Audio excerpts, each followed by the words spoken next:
Hello, good day everyone. So it took me a while to make a video for our lesson. So our lesson for today is about distinguishes the aerobic from muscle and bone strengthening activities. So ito yung objectives ng ating lesson. Let me read to you. First, present in a creative way the importance of participating in aerobic, muscle, and bone strengthening activities, followed by identifying the different kinds of exercise that will be suited to your daily routine. And last, design a personal workout to improve your muscular and bone strength. So we will differentiate these three, the aerobic, muscle, and bone strengthening activities. So may I give to you processing questions? Here is the first one. What were the physical activities in your childhood that you still do today?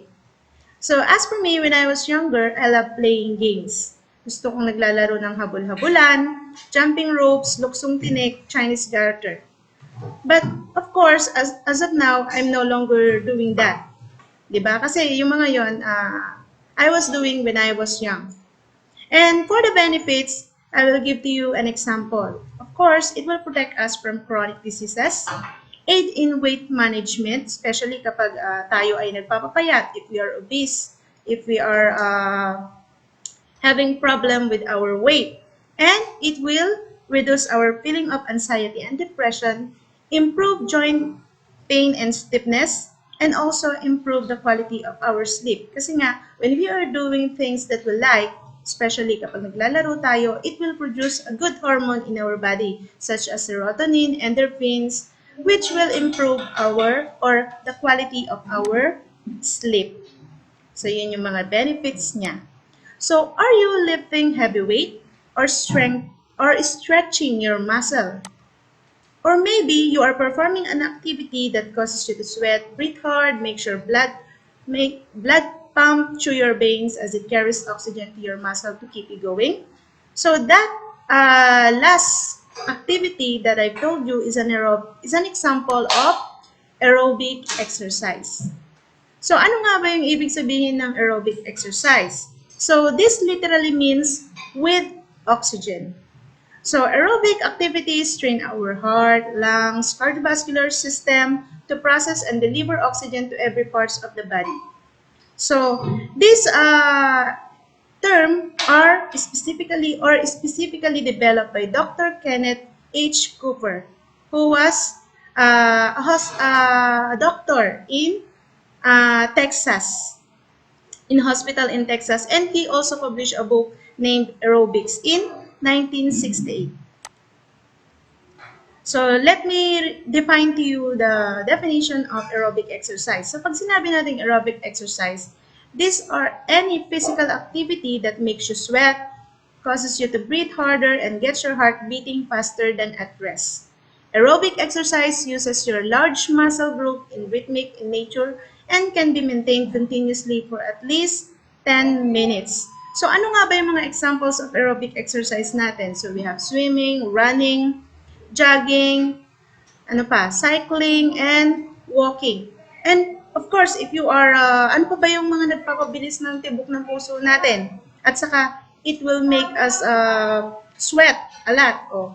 As for me, when I am climbing upstairs, nako talagang napapagod ako, especially mataba pa naman ako. So here are the importance or benefits that we can get from aerobic exercise. Let me read to you. It will improve your circulation and helps your body use oxygen better. It will increase your energy level, increase endurance, which means you can work longer without getting tired. And it will also help in reducing the risk of developing heart diseases.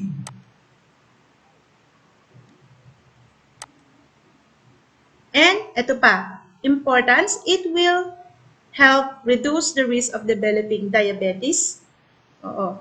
Kasi nga, di ba, most of youngster today, kung mapapansin natin, since there is already, kumbaga, nagbo-boom ang ating technology, there is an technology advancement, nagiging sedentary na yung mga lifestyle which could lead to chronic diseases such as diabetes, cancer, yung mga yon. So, this aerobic exercise is important in reducing such illnesses. And then, it will reduce body fat, help you reach and maintain healthy weight, help reduce stress, tension, anxiety, and depression, and it will improve your sleep. So, we have 3 aerobic exercise na yung phases of aerobic exercises. We have limbering exercise. So, itong limbering exercise, these are stretching movement that are performed to develop flexibility of the body. Itong limbering exercise, it is also called limbering down or warming down. So, it is an easy exercise done after a more intense activity to allow the body to gradually have a transition to a resting or near resting state. Kumbaga, ito yung tinatawag natin na cooling down, which will allow the heart to return to its normal resting rate. Kasi 'di ba, after an intense activity, hindi naman pwedeng bigla-bigla you will be in a state wherein tapos agad. No. It should be gradually. It should be gradually. And then, we have the warm-up exercise which will prepare the different parts of the body for more complicated movements. So, bakit natin ginagawa itong warm-up exercises? This will help prevent injuries. Okay? It will help prevent injuries by loosening our joints, improving blood flow to your muscles by making your muscle less likely to rip, tear, or twist in a harmful way during our workout. Ano pa? Bukod doon, yung stretching, pag-stretch before an intense activity, it will help also our muscle. And then, another phase is we have the aerobic dancing routine. So, when we say aerobic dancing routine, this is an aerobic proper, a continuous movement that will last for about 30 minutes, which will strengthen the heart and blood vessel. And, yun nga, we have the cooling down or cool down. It is the last phase of the workout wherein a slow movement exercise are performed within 5 minutes to relax the tired muscle gradually. So, dito sa exercise, we can classify it if it is a moderate intensity or a vigorous intensity exercise. So, kapag sinabi nating moderate intensity, these are the activities that will increase our breathing, get your heart beating fast, but you should be able to walk with ease. Ano pa? During moderate intensity workout, of course, may hirapan tayo to sing. That would be challenging. But when it comes to talking, there is an ease in terms of talking. And then, meron naman din tayong, okay, I will give you an example pala ng moderate intensity. So, we have stationary bicycling, walking. So, yun yung example niya, wherein it is a low-impact aerobic exercise. Kapag naman sinabi nating vigorous exercise, ito yung mga high-impact exercise. So, ano yung mga yon? It will make sure heart beating harder. So, in few words, mas mahirap. It would be more difficult. O, ano yung mga yon? After doing that, we will have difficulties. O, sabihin na natin, yung pagtakbo, running, jumping, treadmill, jogging. Of course, you will not have an ease in talking after doing such an activity. Now, let's move on to muscle strengthening activities.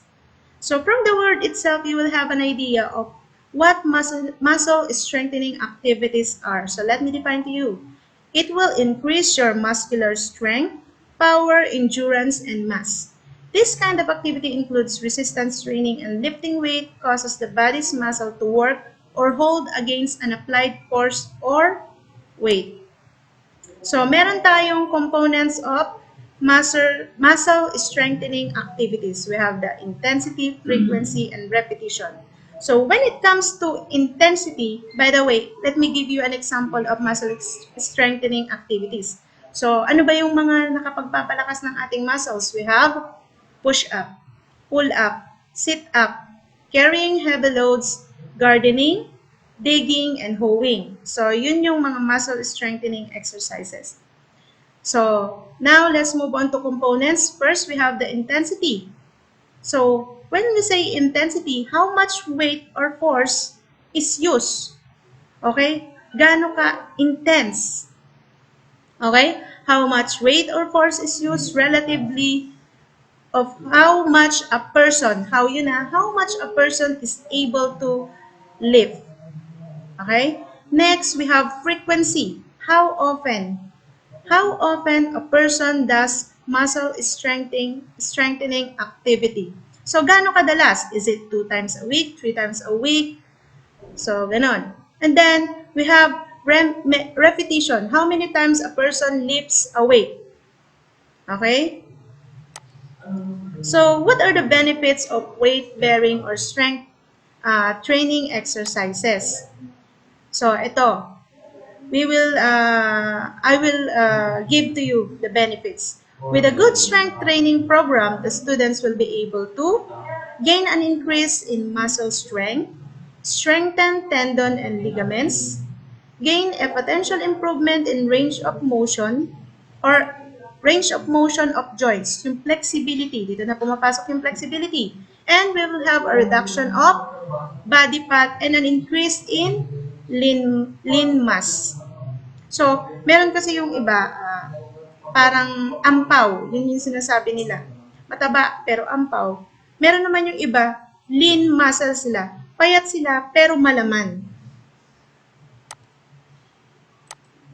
Ano pa? Ito pa yung mga benefits niya. It will potentially have improved blood pressure level, gain positive changes in level of blood, cholesterol, gain positive changes in level of blood cholesterol. So kapag sinabi nating gain positive changes in level of blood cholesterol, dalawang klase kasi yan. We have the good cholesterol and the bad cholesterol, yung HDL and LDL. So, we have the good cholesterol, yun yung HDL. Remember, healthy. H. Okay? Para lang huwag niyong mapag-interchange. Okay? And there will be an improvement. Gain an improvement in glucose tolerance and insulin sensitivity. Kapag kasi when we are doing workout, kumbaga, yung katawan natin, mas nagpo-produce siya ng insulin. Kasi in our body, ang pancreas natin, it is producing insulin. But, for some people, okay, meron yung iba, kaya sila nagkakasakit ng diabetic because of sedentary lifestyle. It is one of the risk factor sa kanila. So, of course, exercising is very important. And then, another benefits is gain overall strength, balance, and functional abilities.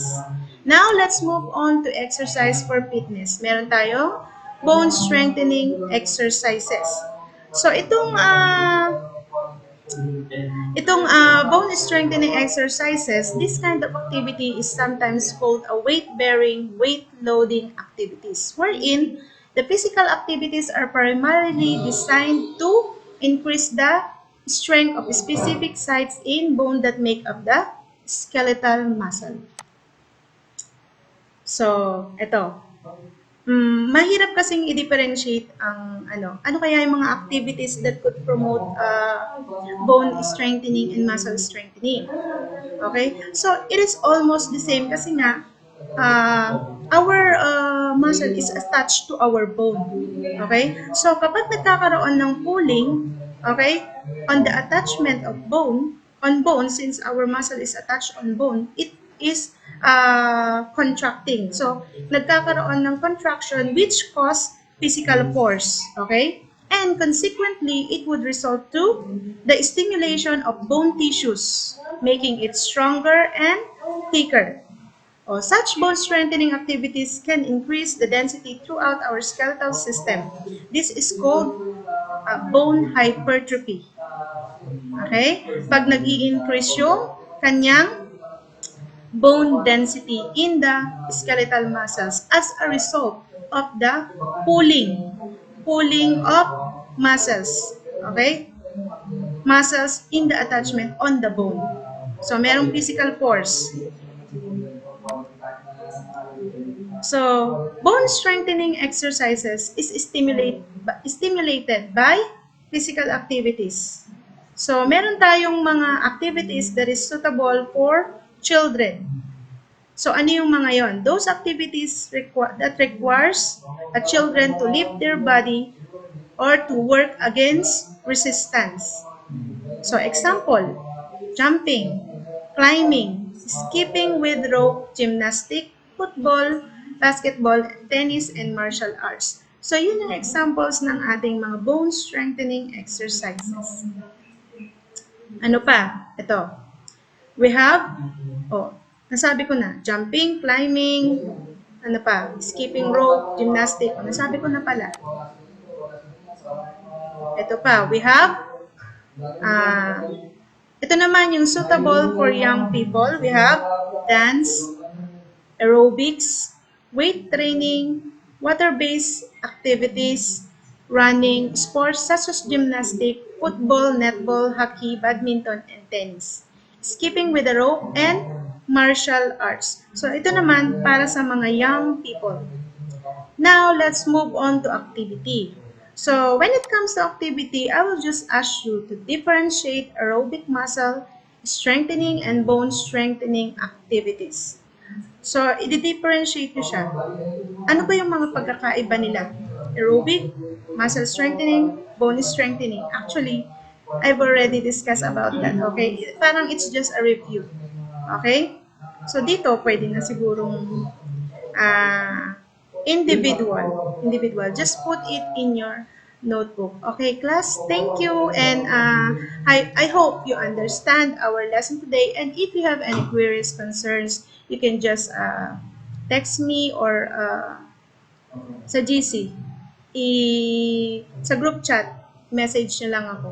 So, thank you and till next lesson.